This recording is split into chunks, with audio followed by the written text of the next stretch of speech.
শ্ৰদ্ধাৰ শিক্ষাগুৰুসকল, এয়া মই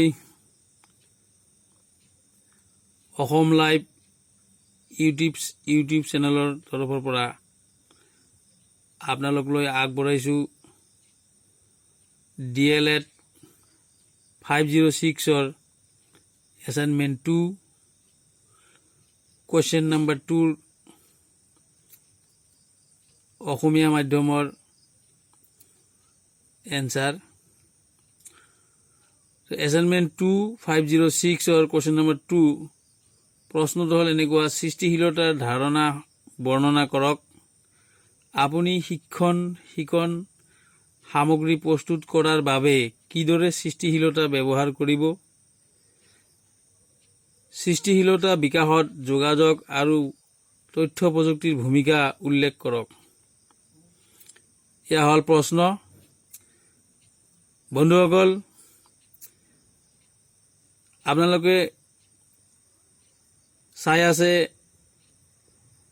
অসম লাইভ ইউটিউব চেনেল আৰু মই মনিৰুদ্দিন আহমেদ আপোনালোকক সন্মুখত দাঙি ধৰিছোঁ এয়া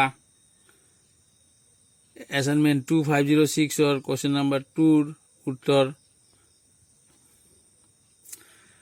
পোনপ্ৰথমে আপোনালোকক অনুৰোধ কৰিছোঁ মোৰ এই চেনেলটো আপোনালোকে ছাবস্ক্ৰাইব কৰি লওক আৰু বেল আইকনটো দবাই দিয়ক যাতে মোৰ ভিডিঅ'বোৰ আগলৈ পাই থাকে, আৰু লাইক কৰক, শ্বেয়াৰ কৰক। এই আশাৰে মই আৰম্ভ কৰিছোঁ মোৰ আপোনালোকৰ অতিকৈ সঁহাৰি জনোৱা ইউটিউব চেনেল অসম লাইভ। এয়া উত্তৰ, সৃষ্টিশীলতাৰ ধাৰণা আৰু প্ৰকৃতি। এয়া আপোনালোকে চাওক,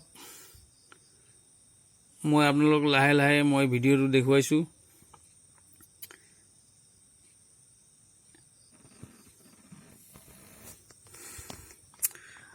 আৰু কোনোবা বন্ধুৱে বা শিক্ষাগুৰুৱে যদি ইচ্ছা কৰে মোলৈ কমেণ্ট বক্সত জনালে মই নিশ্চয় হোৱাটছএপৰ যোগেদি মই মোৰ এই PDF ফাইলটো দিব পাৰিম। এয়া সৃষ্টিশীলতাৰ বিষয়ে মই লিখিছোঁ।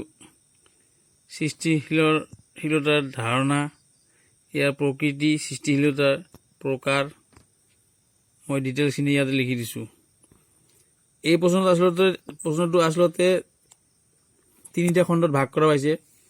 প্ৰথমটো হ'ল সৃষ্টিশীলতাৰ ধাৰণা, এই কনচেপ্টটো মই ইয়াতে শেষ কৰিছোঁ। তাৰপিছত আহিল ইয়াৰ সৃষ্টিশীলতা বা সৃজনশীলতাৰ বৃদ্ধিৰ বাবে শিক্ষণ সামগ্ৰীৰ বিকাশ, অৰ্থাৎ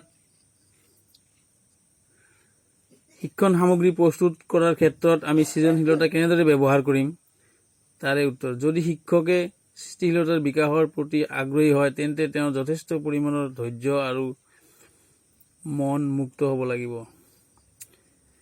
এয়া চাওক, মই আপোনালোকক দেখুৱাইছোঁ, লাহে লাহে দেখুৱাই আছোঁ জুম কৰি। আপোনালোকে লিখি ল'ব পাৰিব, নাইবা যদি বিশেষ PDF ফাইলৰ প্ৰয়োজন হয় তেতিয়াহ'লে কমেণ্ট বক্সত মোক মেছেজ কৰিব। মই অসম লাইভ ইউটিউব চেনেলৰ তৰফৰ পৰা মনিৰুদ্দিন আহমেদে আপোনালোকক সহায় কৰিবৰ কাৰণে সাজু আছোঁ, আৰু প্ৰয়োজন হ'লে মই আপোনালোকক হোৱাটছআপত মই মোৰ এই PDF ফাইলটো দি দিম। আৰু আপোনালোকৰ কণ্টেক্ট নম্বৰ যদি কমেণ্ট বক্সত দিয়ে তেতিয়াহ'লে মই আপোনালোকক হোৱাটছআপত দিব পাৰিম। এয়া চাওক, মই পইণ্ট ৱাইজে লিখিছোঁ।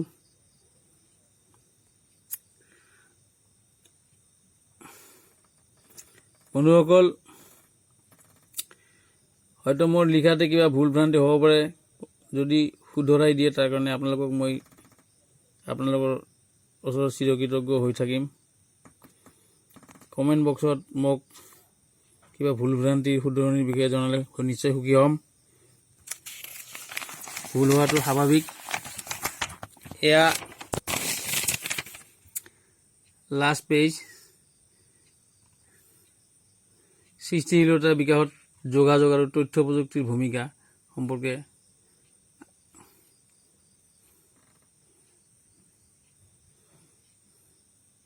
ইয়াৰ প্ৰশ্নৰ উত্তৰ ইয়াতে সামৰণি মাৰিছোঁ। আশা কৰিছোঁ আপোনালোকে মোৰ এই ইউটিউব চেনেলৰ অসম লাইভ চেনেলটো ছাবস্ক্ৰাইব কৰক, লাইক কৰক আৰু শ্বেয়াৰ কৰক। এই আশাৰে মই ভিডিঅ'টো ইয়াতে সামৰিছোঁ। ধন্যবাদ।